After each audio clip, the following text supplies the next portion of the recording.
Hello Exiles, and welcome to the final update of my Blackflame Incinerate Lich. After Blackflame Covenant Keystone has been announced, I just had to make a damage over time build focused on purple flames. There was no way out of that. I have cleared all that UFO content with it, farmed just daily mobs, and can definitely recommend it as an easy 10k off-meta build. So, how does it work? Incinerate has been changed in 0.3 in few ways. First, it now requires fuel to work. At full fuel, it lets us channel the spell for up to 10 seconds. Second, it now has an unscalable cast speed value of 0.25 seconds, which means we can't get more DPS by stacking cast speed, but on the other hand, things like temporal chains or chill effect are not decreasing our DPS whatsoever. Third, it now has 12 stages, so in order to do max DPS, we need to channel Incinerate for at least 3 seconds. And fourth, it can now consume fire infusions in order to leave ignited ground, which puts stronger ignite on the target than the beam itself. It's also a great tool for AoE DPS in mechanics like Ritual or Expedition. We get the fuel by increasing the mana cost on Despair to the highest possible value. 3 casts of Despair sets us on max. In more juiced content with higher pack size, we can use Despair on every pack in order to trigger chain explosions from our Ascendancy. It's important to note that on boss fights we are doing a ramp up DPS.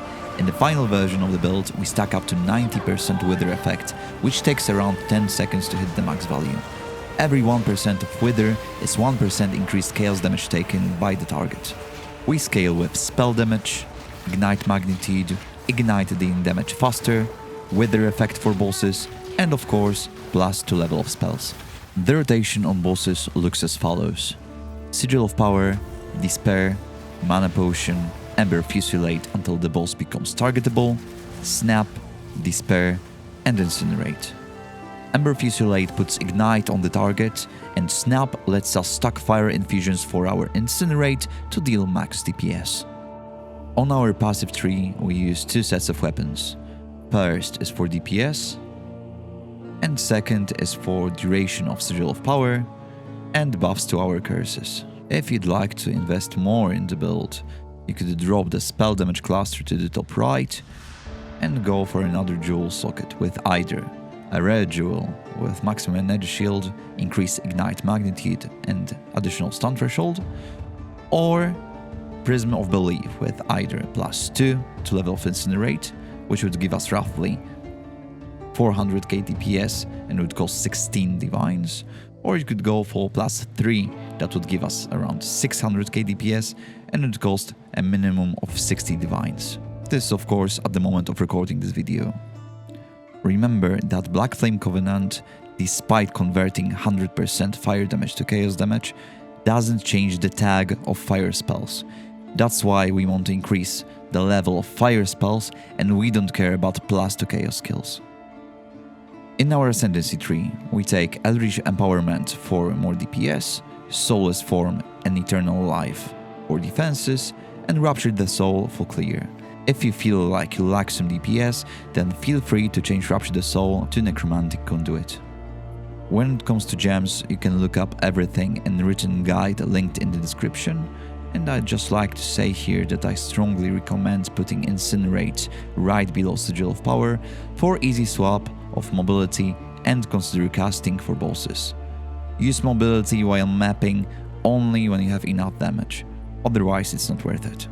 We use Siphon Elements with Harmonic Remnants to sustain our fire infusions, Withering Presence for single target DPS boost, and Blasphemy with Temporal Chains as a massive defensive layer.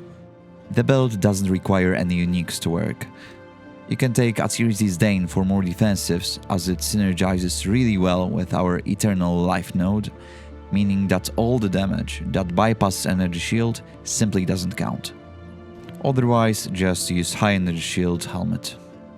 On the wand, we want +2 spell damage, +2 chaos damage, damage as extra fire damage, and either +4 to level of all spell skills or +5 to level of fire spell skills. Rings with max life and resistances. If you can get chaos damage on them, it's very good as well.